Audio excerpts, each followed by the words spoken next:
Établissons donc quelques règles de base sur la manière dont on peut utiliser la pornographie de manière bénéfique. À quel point la consommation régulière de pornographie est-elle vraiment néfaste pour toi en tant qu'homme?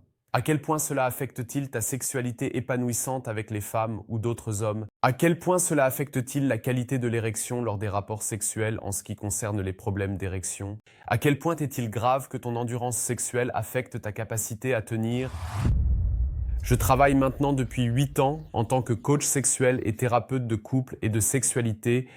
Et combien de fois cela se produit-il que des hommes viennent me voir en disant « Je termine trop tôt pendant le sexe, j'ai des problèmes d'érection ». Et oui, cela fait maintenant 3 mois que je ne regarde plus de pornographie, mais ce n'est toujours pas mieux. Cela signifie que de nombreux hommes, parce que la pornographie est actuellement très critiquée et condamnée, et qu'on en parle de manière négative, partent du principe que « Eh bien, j'ai regardé de la pornographie pendant très très longtemps dans ma vie, donc ce n'est pas étonnant que tout soit maintenant complètement dérangé chez moi. » Et là, je dois d'abord y aller lentement. Tu entres dans le sexe et tu ressens du désir et de l'excitation. Ton cerveau s'active face aux stimuli sexuels que tu as avec une femme. Es-tu excité? Es-tu en érection? Alors, ton cerveau n'est pas non plus surstimulé par la pornographie. Si tu entres dans l'acte sexuel et que tu ne ressens plus rien, cela te laisse indifférent. C'est comme un mardi matin à l'arrêt de bus. À ce moment-là, ton cerveau est potentiellement surstimulé. Alors tu as peut-être consommé trop de pornographie dans le passé, et il est donc logique de s'en passer maintenant. Mais ne crois pas simplement. Tout ce que quelqu'un te dit, réfléchis par toi-même. Comment cela se passe-t-il pour moi? Qu'est-ce que cela me fait de consommer régulièrement de la pornographie? Ce n'est pas nécessairement mauvais. Bien sûr, si tu tombes dans une véritable dépendance où tu dois le faire 2 ou 3 fois par jour et que tu as déjà essayé d'en sortir mais que ça ne fonctionne pas et que tu réalises que cela a un impact totalement négatif sur moi. J'annule des rencontres, je renonce au sexe avec des femmes, préférant me masturber avec de la pornographie. Peut-être que tu as un problème avec la pornographie, c'est alors très évident. Mais si tu as simplement masturbé avec des milliers de pornographies toute ta vie et que cela a été fait dans une mesure à peu près saine, et que tu as quand même apprécié le sexe et pris du plaisir, alors réfléchis vraiment à quel point la pornographie a été réellement nuisible pour moi dans le passé. Et ne crois pas simplement n'importe quel journaliste, youtubeur, instagrammeur, peu importe, qui a pris pour mission de diaboliser une chose de manière générale. Et il est bien sûr important de dire que tu ne dois pas l'adopter aveuglément pour toi-même. Mais je veux quand même te donner quelque chose de concret afin que tu aies une idée générale et ensuite intègre cela dans ta propre vie, comme cela te semble juste. Juste une très petite interruption de la vidéo. Je m'appelle Kevin Saxon, je suis thérapeute de la sexualité masculine à la société Love Better. Nous aidons les hommes avec des problèmes sexuels comme des problèmes d'érection, l'orgasme inhibé ou une éjaculation précoce. Et nous avons une consultation numérique gratuite où tu peux bénéficier de 90 minutes de conseils de ma part ou de l'un des experts, thérapeutes de couple et coach sexuel de mon équipe sur la manière de résoudre tes problèmes. Je te mets le lien dans la description de la vidéo, prends rendez-vous. Cela demande souvent un peu de courage, mais ça en vaut la peine.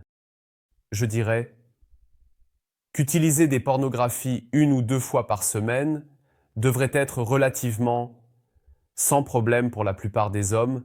Pour de nombreux hommes, une consommation de pornographie encore plus élevée par semaine n'est pas problématique. Cependant, je ne me prononce pas à ce sujet. Je dis qu'1 ou 2 fois devrait être sans problème pour la plupart des hommes. Et si tu te masturbes avec de la pornographie ou si tu ne te masturbes qu'1 ou 2 fois par semaine en le faisant toujours avec de la pornographie, alors prends s'il te plaît suffisamment de temps pour la masturbation, au moins 15 à 20 minutes.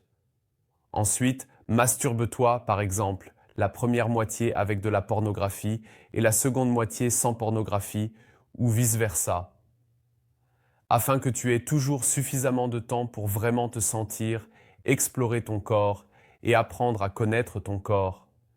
C'est en effet important. Il est important que tu apprennes à connaître ton corps. Et c'est un effet secondaire négatif fréquent de la pornographie que les hommes soient constamment focalisés sur l'écran et qu'ils ne ressentent plus correctement leur corps. Cela peut conduire à des problèmes sexuels C'est-à-dire que si tu mets cela en pratique pour toi, si tu ne consommes pas la pornographie de manière excessive, que tu ressens toujours ton propre corps 1 ou 2 fois par semaine, de la manière que je viens de décrire, alors c'est une bonne chose. Et une autre chose à laquelle tu devrais faire attention, c'est que tu ne dois pas utiliser la pornographie pour masquer de mauvais sentiments. C'est en effet ce que font de nombreux hommes lorsqu'ils se sentent insatisfaits ou malheureux. Ils se tournent rapidement vers un porno. Cela leur permet de ne plus ressentir leurs émotions, mais ce n'est pas une bonne idée. Ce ne sont pas les pornos qui en sont responsables. Les gens font cela aussi avec d'autres drogues, si l'on peut dire.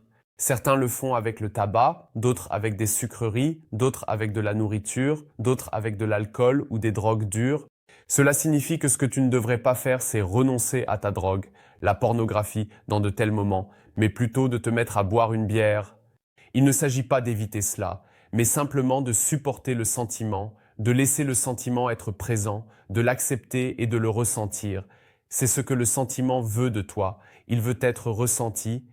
Si tu respectes ces règles de base concernant la pornographie, je dirais très prudemment que tu devrais t'en sortir assez bien et que la pornographie ne devrait pas être un sujet pour toi. Mais comme je l'ai dit, examine cela de manière critique pour toi-même. Intègre-le de manière saine dans ta propre vie. C'est mon avis sur le sujet de la pornographie. Amuse-toi bien avec.